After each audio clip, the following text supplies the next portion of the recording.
Book Two, Part Two of The Republic by Plato. Read by Bob Neufeld. Let us consider, first of all, what will be their way of life, now that we have thus established them. Will they not produce corn and wine and clothes and shoes, and build houses for themselves? And when they are housed, they will work in summer commonly stripped and barefoot, but in winter substantially clothed and shod. They will feed on barley meal and flour of wheat, baking and kneading them, making noble cakes and loaves. These they will serve up on a mat of reeds, or on clean leaves, themselves reclining the while upon beds strewn with yew or myrtle. And they and their children will feast, drinking the wine which they have made, wearing garlands on their heads, and hymning the praises of the gods in happy converse with one another. And they will take care that their families do not exceed their means, having an eye to poverty or war. But, said Glaucon, interposing, you have not given them a relish to their meal. True, I replied, I had forgotten. Of course they must have a relish, salt and olives and cheese, and they will boil roots and herbs such as country people prepare. For a dessert we shall give them figs and peas and beans, and they will roast myrtle berries and acorns at the fire, drinking in moderation. And with such a diet they may be expected to live in peace and health to a good old age, and bequeath a similar life to their children after them. Yes, Socrates, he said, and if you were providing for a city of pigs, how else would you feed the beasts? But what would you have, Glaucon? I replied. Why, he said, you should give them the ordinary conveniences of life. People who are to be comfortable are accustomed to lie on sofas and dine off tables, and they should have sauces and sweets in the modern style. Yes, I said, now I understand. The question which you would have me consider is, not only how a state, but how a luxurious state is created. And possibly there is no harm in this, for in such a state we shall be more likely to see how justice and injustice originate. In my opinion, the true and healthy constitution of a state is the one which I have described. But if you wish also to see a state at fever heat, I have no objection, for I suspect that many will not be satisfied with a simpler way of life.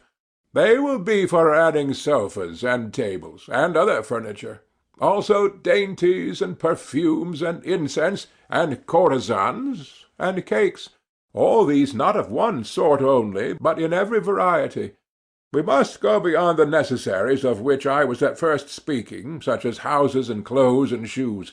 The arts of the painter and the embroiderer will have to be set in motion, and gold and ivory and all sorts of materials must be procured. True, he said. Then we must enlarge our borders, for the original healthy state is no longer sufficient. Now will the city have to fill and swell with a multitude of callings which are not required by any natural want, such as a whole tribe of hunters and actors, of whom one large class have to do with forms and colours, another will be the votaries of music, poets and their attendant train of rhapsodists, players, dancers, contractors. Also makers of divers kinds of articles, including women's dresses. And we shall want more servants.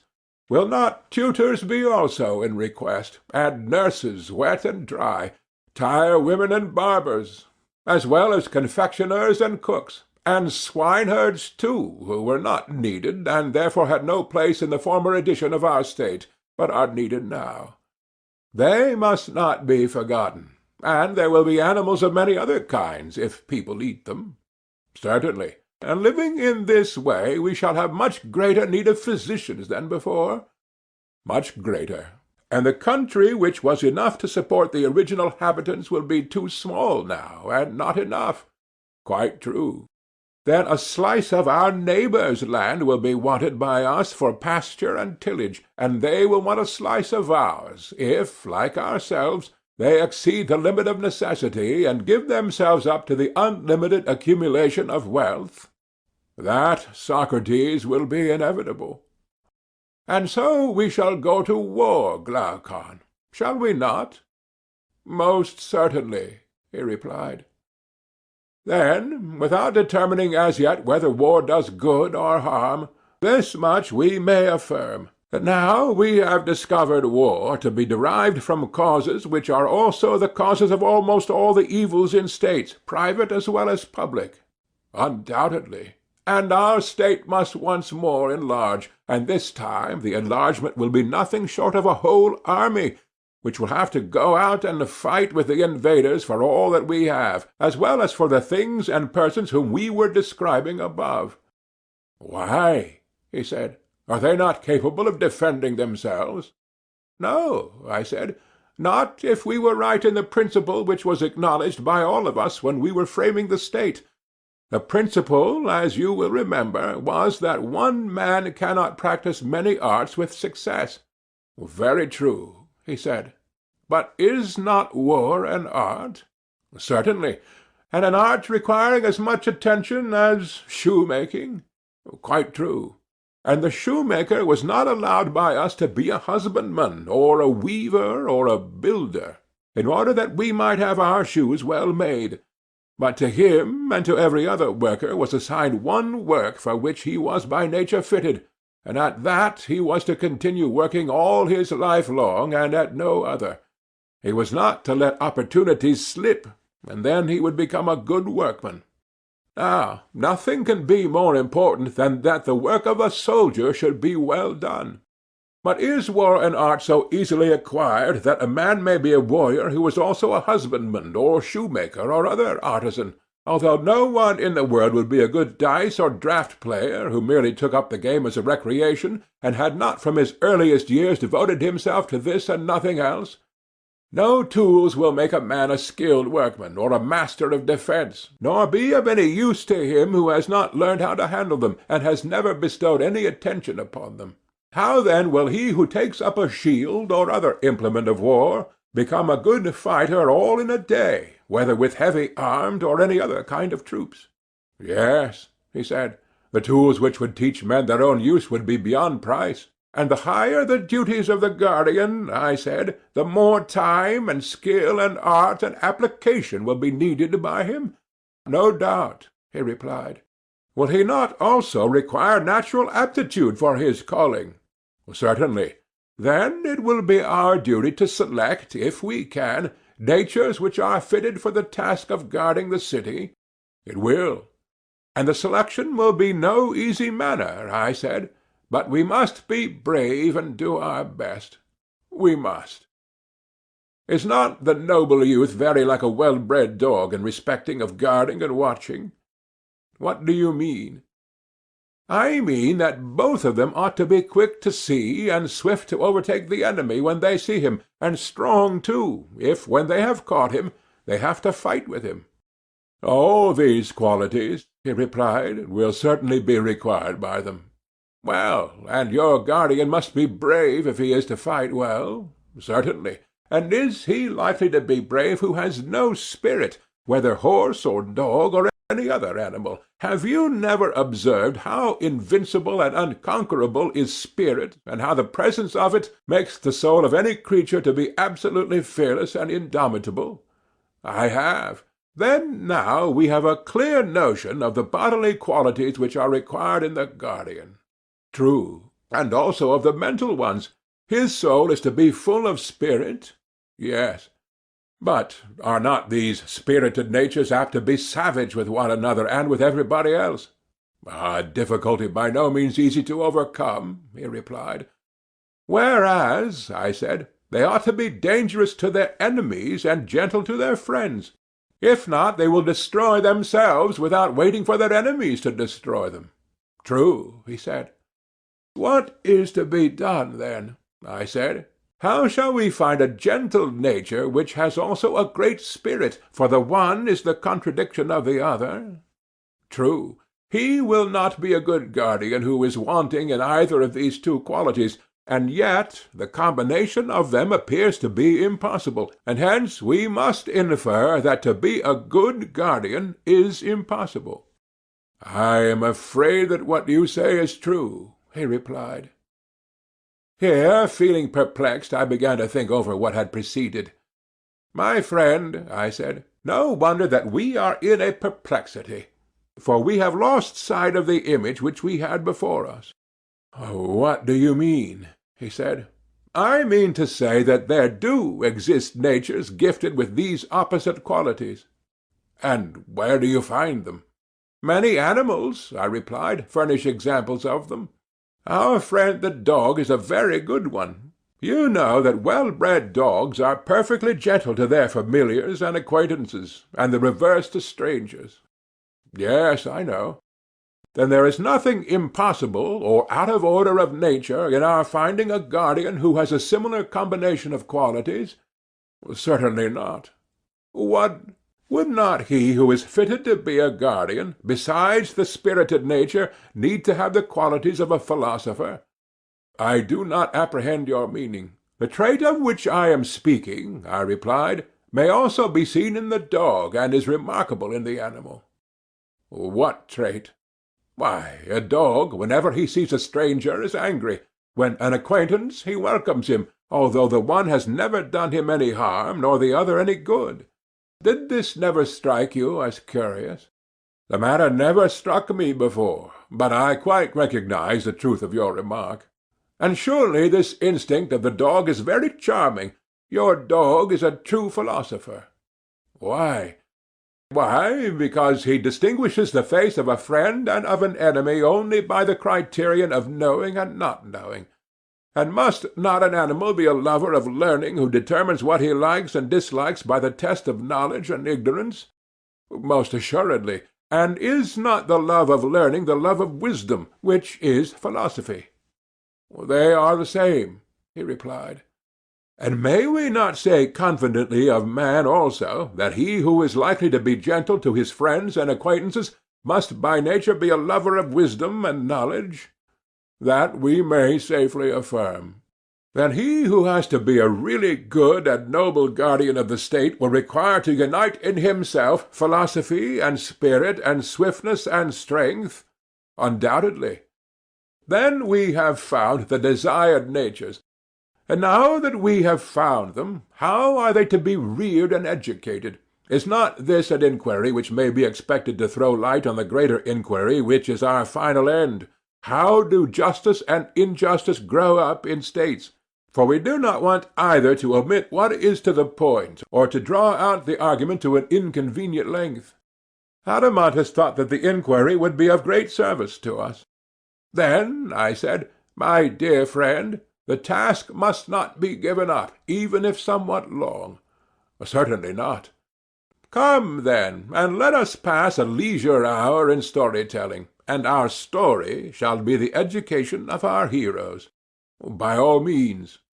And what shall be their education?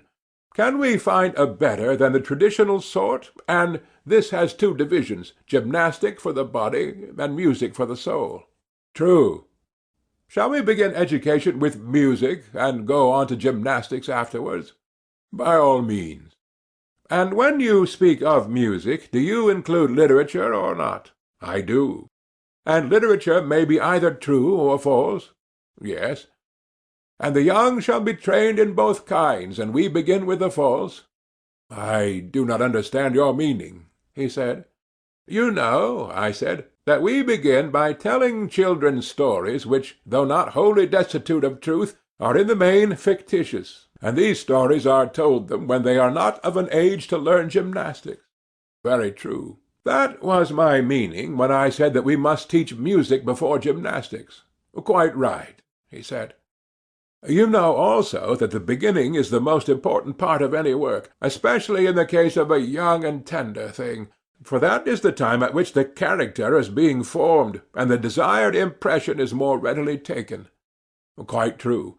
And shall we just carelessly allow children to hear any casual tales which may be devised by casual persons, and to receive into their minds ideas for the most part the very opposite of those which we should wish them to have when they are grown up?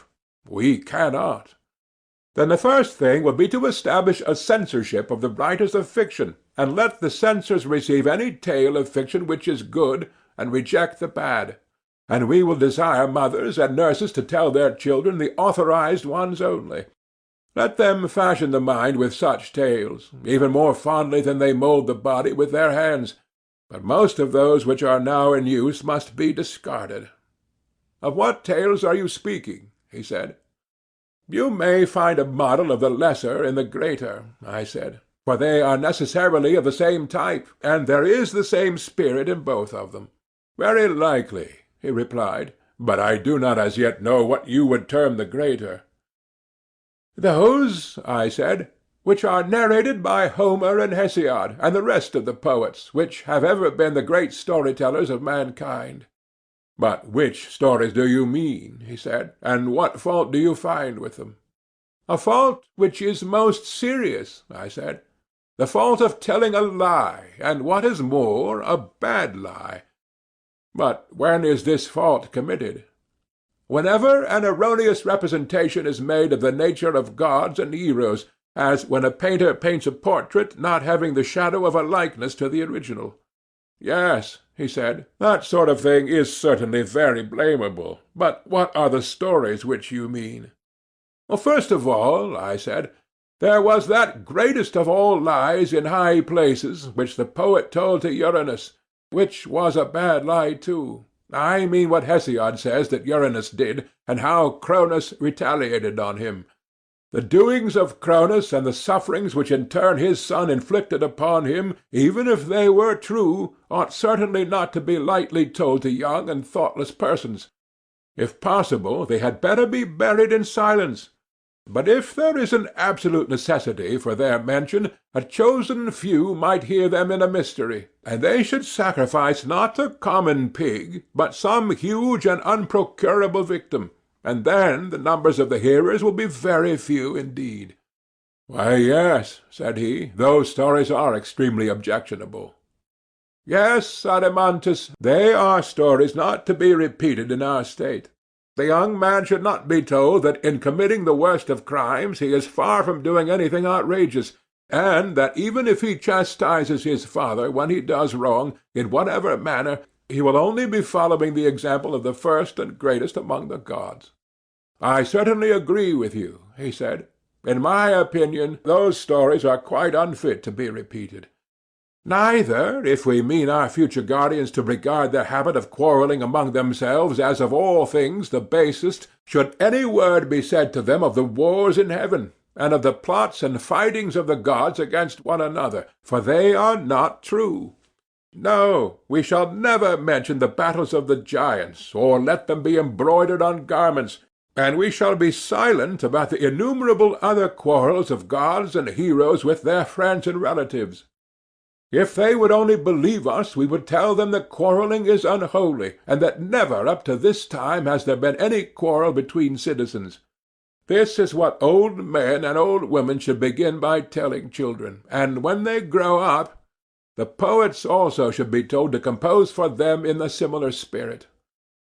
But the narrative of Hephaestus binding here his mother, or how on another occasion Zeus sent him flying for taking her part when she was being beaten, and all the battles of the gods in Homer, these tales must not be admitted into our state, whether they are supposed to have an allegorical meaning or not. For a young person cannot judge what is allegorical and what is literal. Anything that he receives into his mind at that age is likely to become indelible and unalterable. And therefore it is most important that the tales which the young first hear should be models of virtuous thoughts. There you are right, he replied. But if any one asks where are such models to be found, and of what tales are you speaking, how shall you answer him? I said to him, you and I, Adeimantus, at this point are not poets, but founders of a state. Now, the founders of a state ought to know the general forms in which poets should cast their tales, and the limits which must be observed by them, but to make the tales is not their business. Very true, he said. But what are these forms of theology which you mean? Something of this kind, I replied. God is always to be represented as he truly is, whatever be the sort of poetry, epic, lyric, or tragic, in which the representation is given. Right. And is he not truly good, and must he not be represented as such? Certainly. And no good thing is hurtful. No, indeed. And that which is not hurtful hurts not. Certainly not. And that which hurts not does no evil. No. And can that which does no evil be a cause of evil? Impossible. And the good is advantageous? Yes. And therefore the cause of well-being? Yes. It follows, therefore, that the good is not the cause of all things, but of the good only? Assuredly. Then God, if he be good, is not the author of all things, as the many assert, but he is the cause of a few things only, and not of most things that occur to men. For few are the goods of human life, and many are the evils, and the good is to be attributed to God alone. Of the evils, the causes are to be sought elsewhere, and not in him. That appears to me to be most true, he said. Then we must not listen to Homer or to any other poet who is guilty of the folly of saying that two casks lie at the threshold of Zeus, full of lots, one of good, the other of evil lots, and that he to whom Zeus gives a mixture of the two sometimes meets with ill fortune, at other times with good. But to whom is given the cup of unmingled ill, him wild hunger drives o'er the beauteous earth. And again, Zeus, who is the dispenser of good and evil to us. And if any one asserts that the violation of oaths and treaties, which was really the work of Pandarus, was brought about by Athene and Zeus, or that the strife and contention of the gods was instigated by Themis and Zeus, he shall not have our approval. Neither will we allow our young men to hear the words of Aeschylus, that God plants guilt among men when he desires utterly to destroy a house. And if a poet writes of the sufferings of Niobe, the subject of the tragedy in which these iambic verses occur, or of the house of Pelops, or of the Trojan War, or any similar theme, either we must not permit him to say that these are not the works of God, or if they are God, he must devise some explanation of them such as we are seeking. He must say that God did what was just and right, and they were the better for being punished. But that those who are punished are miserable, and that God is the author of their misery, the poet is not to be permitted to say, though he may say that the wicked are miserable because they require to be punished, and are benefited by receiving punishment from God. But that God, being good, is the author of evil to any one is to be strenuously denied, and not to be said or sung or heard in verse or prose by any one, whether old or young, in any well-ordered commonwealth. Such a fiction is suicidal, ruinous, impious. I agree with you, he replied, and am ready to give my assent to the law. Let this, then, be one of our rules and principles concerning the gods, to which our poets and reciters will be expected to conform, that God is not the author of all things, but of good only. That will do, he said. And what do you think of a second principle? Shall I ask you whether God is a magician, and of a nature to appear insidiously now in one shape and now in another, sometimes himself changing and passing into many forms, sometimes deceiving us with the semblance of such transformations? Or is he one and the same immutably fixed in his own proper image? I cannot answer you, he said, without more thought. Well, I said, but if we suppose a change in anything, that change must be effected either by the thing itself or by some other thing? Most certainly. And things which are at their best are also least liable to be altered or discomposed.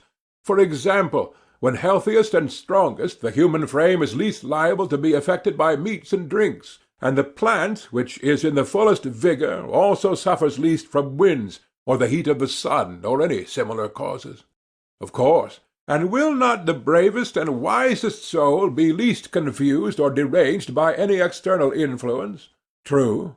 And the same principle, as I should suppose, applies to all composite things, furniture, houses, garments. When good and well made, they are least altered by time and circumstances. Very true. Then everything which is good, whether made by art or nature, or both, is least liable to suffer change from without. True.